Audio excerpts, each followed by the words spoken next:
What's going on, you guys? Welcome back to Klaudless and Indy. I'm Christian with Klaudlessmedia, and welcome back to the final pour, where we uncover the last sips of Triton Brewing. Today, we're cracking open the Pale Splitter American Pale Ale, a beer that promises a crisp hop character and a smooth malt finish. Taking a look at the can, it follows Triton's signature two-tone design, this time featuring a matte black top with a muted golden bronze bottom, accented by their Trident logo in bright yellow. Compared to the vibrant mango orange of the Mango Goes or the cream and navy of the Blueberry Goes, this design has an understated classic vibe, almost evoking the color of malt itself. It's clean, simple, and highlights Triton's branding consistency while distinguishing this beer as part of their hop-forward lineup. With an ABV of 4.7% and an IBU of 35 and an SRM of 5.9, this beer lands right where you'd expect a traditional American Pale Ale to sit. Golden in color, with moderate bitterness and a sessionable alcohol content.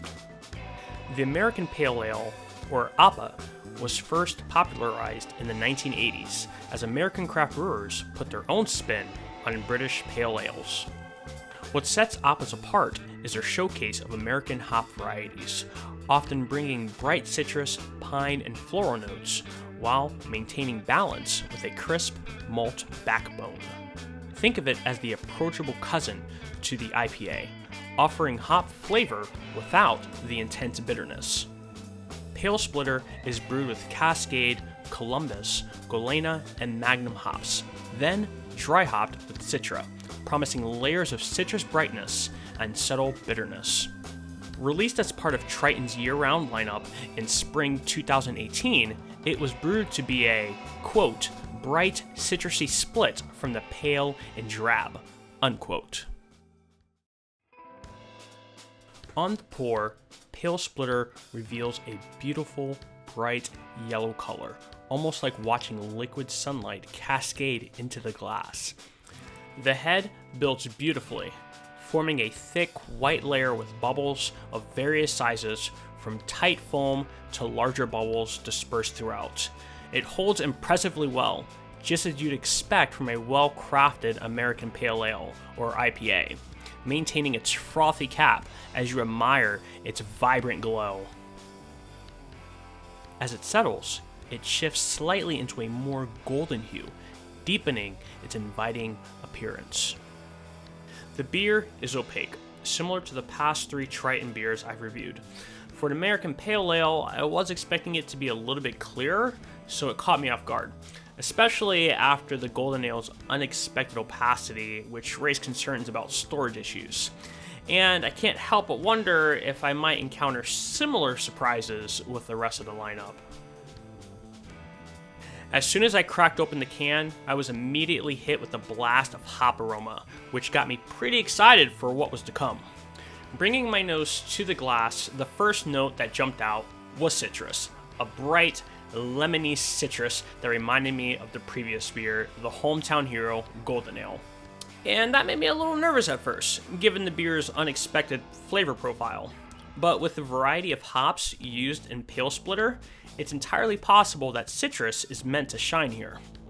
After that initial citrus burst, I picked up pine and floral notes, adding a nice earthy complexity. Beneath it all was a very mild, almost imperceptible malt sweetness, just enough to round out the aroma without taking away from the hops. Overall, this beer smells exactly how I expect an American Pale Ale to smell. Balanced, aromatic, and layered with those classic American hop characteristics. Cheers! Tasting Pale Splitter, I have to say, it matched this description of, quote, citrus brightness and subtle bitterness, unquote, perfectly. All the aromas I picked up on the nose translated directly into the flavor, except for the malt notes, which remained almost entirely in the background. Right from the first sip, I got a bright citrus kick, followed by those classic pine and floral hop notes that layered beautifully together. What impressed me most was how drinkable this beer was. It delivered that hoppy brightness without the heavy bitterness you often find in IPAs, making it an easy choice for anyone wanting a hop-forward beer without feeling overwhelmed. The body was light to medium, leaning closer to medium, giving it just enough weight to coat the palate while still feeling refreshing. The finish was long and lingering, with the citrus, pine, and floral notes staying on my palate for quite a while after each sip. Overall, it felt refreshing, balanced, and exactly what an American Pale Ale should aim to be. Going into this tasting, I'll admit, I was a little nervous. Knowing how long I've had this can sitting around, I wasn't sure if this beer would still hold up or if its original profile had shifted over time. But I was pleasantly surprised by how much I actually enjoyed Pale Splitter.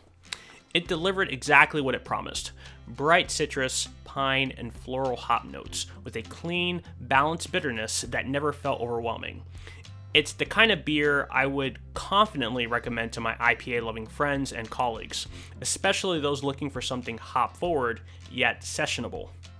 That said, personally, I prefer my pale ales to lean more malt-forward, giving a bit more caramel depth or bready body to balance out the hops. Even so, Pale Splitter reminded me why the American Pale Ale style remains such a timeless staple in craft beer lineups. I really want to thank you for joining me for another episode of The Final Pour, where we continue celebrating Triton Brewing and the beers they left behind. Have you ever tried Pale Splitter American Pale Ale, or do you have a favorite memory of Triton Brewing? Drop your thoughts down in the comments. I'd love to hear your tasting notes or any stories you have from visiting their tap room. And if you're enjoying this series, don't forget to like, share, follow, and subscribe to Klaudless and Indy and Klaudlessmedia so we can keep the pours coming. And as always, drink local and cheers.